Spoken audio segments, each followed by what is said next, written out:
उनके लाइब्रेरी में मिलती है। इन्वेस्टिगेशन में पता चलता है कि जहर खाने से उनकी डेथ हुई है, लेकिन मिस्टर रॉय के बाजू में जो जहर की बोतल रखी हुई है वो तो सील पैक है, मतलब बोतल खुली ही नहीं है। तो मिस्टर रॉय ने ये जहर तो नहीं खाया है। फिर उनके बॉडी में जहर गया कैसे? सुबह से कोई उनके घर नहीं आया है। बाजू में एक नोट भी मिलता है, मैं ये केस नहीं जीत पाया इसलिए खुद को मार रहा हूँ। पर सवाल ये था कि उनकी डेथ हुई कैसे और जहर उनके बॉडी में गया कैसे? डिटेक्टिव मेहुल क्राइम सीन पे पहुंच जाता है इस केस की छानबीन करने। तो मिस्टर रॉय बहुत बड़े एडवोकेट थे, मतलब इनके उतने ही दुश्मन भी होंगे। चौंकाने वाली बात यह है कि उनके पास कोई ग्लास भी नहीं है, जहर की बोतल भी सील्ड है। तो जहर अंदर गया कैसे? तभी मेहुल को एक क्लू मिलता है। क्या आप इस सीन को देख के बता सकते हैं मेहुल को क्या क्लू मिला होगा? सोचिए और जल्दी से आपका आंसर कमेंट कर दीजिए, चाहिए तो वीडियो को पॉज कर दीजिए।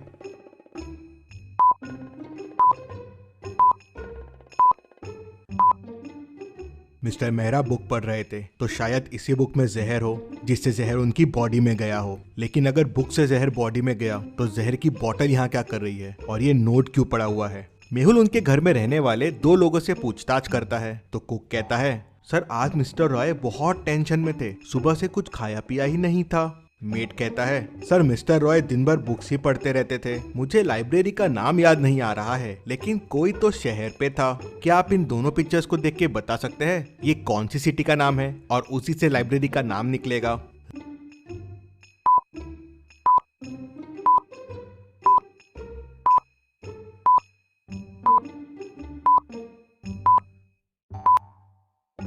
रैट प्लस लैम्प मतलब रतलाम, रतलाम लाइब्रेरी। मेहुल तुरंत रतलाम लाइब्रेरी पहुंच जाता है।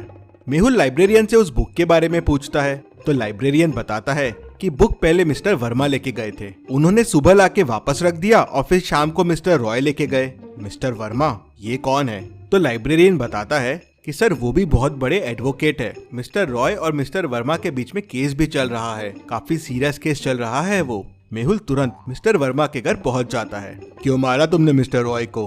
मारा? क्या मिस्टर रॉय की डेथ हो गई? कब? कैसे? तुमने ही खून किया है उसका, बताओ क्यों किया? क्या आप मिस्टर वर्मा के घर को देख के बता सकते हैं मेहुल को ऐसा क्यों लगा? सोचिए और मुझे आपका आंसर कमेंट करके बताइए।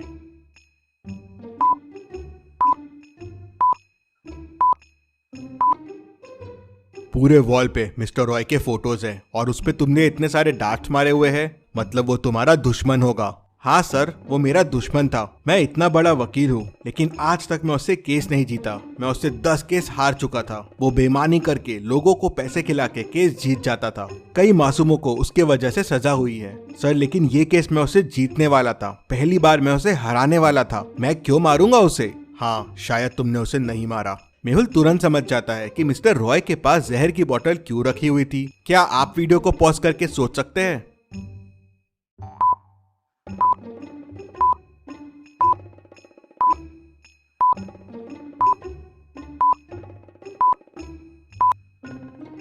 मिस्टर रॉय खुद ही मरने वाले थे, पहली बार वो केस हार रहे थे, लेकिन उसके पहले ही किसी ने बुक में पॉइजन लगा के उन्हें मार दिया। मेहुल वापस लाइब्रेरी जाता है। फिर मेहुल लाइब्रेरियन से पूछता है, क्या कोई इस बुक को सुबह से शाम के बीच में लेके गया था? लाइब्रेरियन सोचता है और कहता है, नहीं सर, मैं तो यहीं था, कोई लेके नहीं गया था और वो बुक लास्ट रैक पे रखी है जहाँ कोई नहीं जाता है। हाँ, लाइब्रेरी में किसी ने पढ़ा होगा तो बताना मुश्किल है। मेहुल उस रैक के फिंगरप्रिंट्स चेक करता है तो उसे बस 3 फिंगरप्रिंट्स मिलते हैं। क्या आप इन फिंगरप्रिंट्स को देख के बता सकते हैं ये फिंगरप्रिंट्स किसके हैं?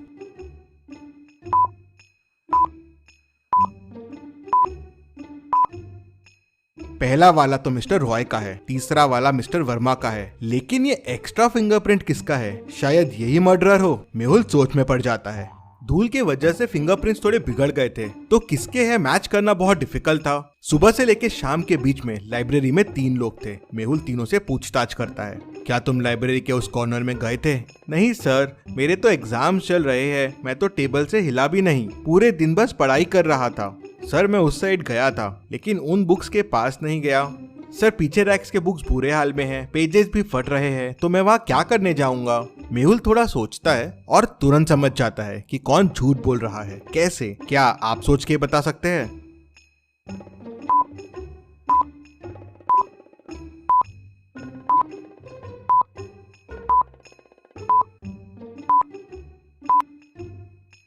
जब तीसरा आदमी वहाँ गया ही नहीं तो उसे कैसे पता है कि बुक्स वहाँ फटे हुए हैं। मेहुल उसे पकड़ लेता है तो वो बताता है कि वो बहुत घबरा गया था, उसने कुछ नहीं किया है। वो मिस्टर रॉय का बहुत बड़ा फैन है और उनके बुक्स और उनके केस पढ़ता रहता है, उसे भी एडवोकेट बनना है। ये सब सुनने के बाद मेहुल का एक पर्सन पे शक बहुत बढ़ जाता है। मेहुल तुरंत मिस्टर रॉय के लास्ट 5 केसेस देखता है जो उन्होंने जीते थे और उनकी लिस्ट निकालता है जो हारे थे। एक नाम पे मेहुल की नजर अटक जाती है। क्या आप देख के बता सकते हैं वो नाम कौन सा हो सकता है?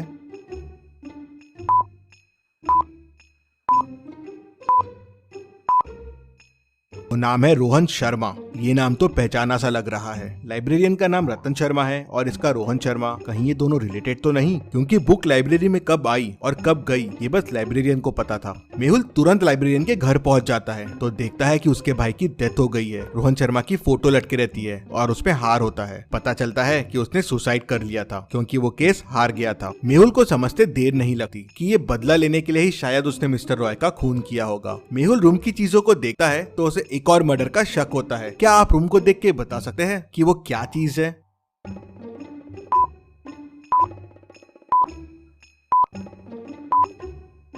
टेबल पे जहर की बोतल रखी हुई है, मतलब शायद लाइब्रेरियन ने वापस ये बोतल यूज की है। मेहुल तुरंत लाइब्रेरी की तरफ दौड़ता है और लाइब्रेरियन को पकड़ लेता है। लाइब्रेरियन मेहुल को नहीं बताता कि उसने किसको मारने की प्लानिंग की है। मेहुल लाइब्रेरी की लिस्ट निकालता है और लास्ट 5 लोग जिन्होंने बुक्स लेके गए उनके नाम देखता है। एक नाम देख मेहुल समझ जाता है कि लाइब्रेरियन का अगला निशाना कौन होगा। क्या आप इन नामों को देख के बता सकते हैं वो नाम क्या होगा? सोचिए और मुझे आपका आंसर कमेंट करके बताएं।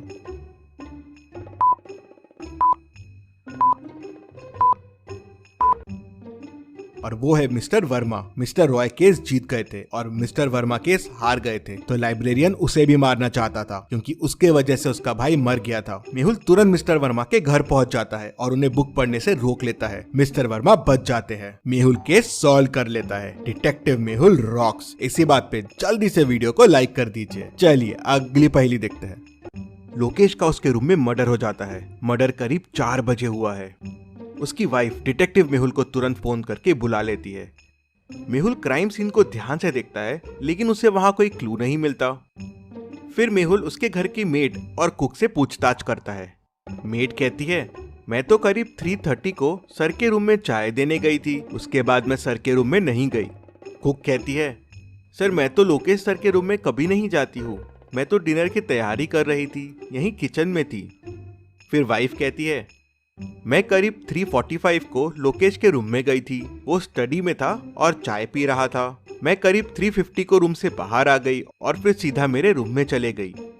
मेहुल तीनों की बातें सुनता है और तुरंत समझ जाता है कि खूनी कौन है। कैसे? क्या आप सोच के बता सकते हैं खूनी कौन है? सोचिए और मुझे आपका आंसर कमेंट में बताइए।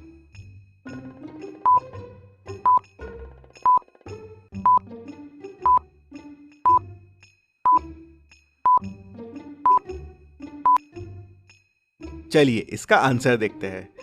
वाइफ जब रूम से बाहर आई थी तो करीब 3:50 हुए थे और चाय का कप रूम में ही था।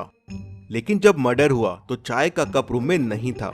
कप रूम से सिर्फ मेड उठा सकती है और वो कप डाइनिंग पे रखा हुआ है, ठीक मेड के पीछे। मतलब मेड जब कप लेने वापस गई होगी करीब 4 बजे, तब उसने लोकेश का खून किया होगा। मेहुल उसे पकड़ लेता है। चलिए अगली पहेली देखते हैं। मेहुल एक गुफा में फंस जाता है। गुफा से बाहर निकलने के लिए मेहुल को 4 दरवाजे दिखते हैं। पहले दरवाजे के पीछे आग है। अगर मेहुल ने यहाँ से जाने की कोशिश की तो वो जल जाएगा। दूसरे दरवाजे के पीछे पानी है जिसमें खूंखार और बड़े क्रोकोडाइल्स है। मेहुल ने अगर यहाँ से जाने की कोशिश की तो क्रोकोडाइल्स उसे कच्चा चबा जाएंगे। तीसरे दरवाजे के पीछे जहरीले स्नेक्स है जिनके जहर से कोई नहीं बच सकता। चौथे दरवाजे के पीछे एक ब्रिज है लेकिन वो टूट रहा है। वो अब 1 ग्राम से ज्यादा भी वेट नहीं सह पाएगा। तो अब आप सोचिए और मुझे बताइए मेहुल को कौन सा दरवाजा चुनना चाहिए। सोचिए और मुझे आपका आंसर कमेंट करके बताइए।